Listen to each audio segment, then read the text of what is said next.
تدخل معايا على الموقع ده.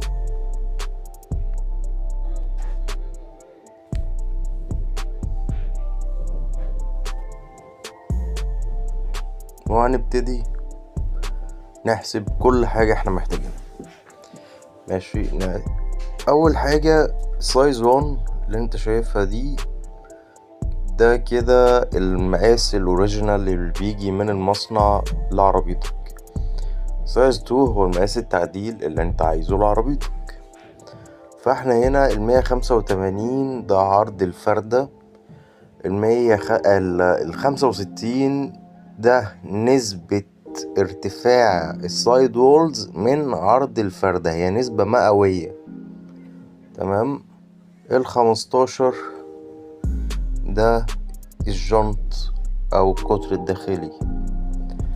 195 65 15 ده مقاس مناسب جدا لرينو لوجان. وبصراحة محترم جدا، بيوفر معايا بنزين وكل ده هثبتهولك دلوقتي. اول حاجة الديامتر. ماشي، قطر الفردة زاد 2%، بمعنى تاني زاد 13 ملي.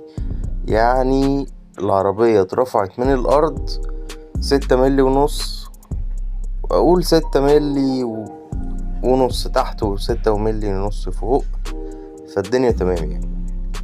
ماشي. انما العرض زاد 5.5%. تمام. ف5.5% حلو، مش وحش.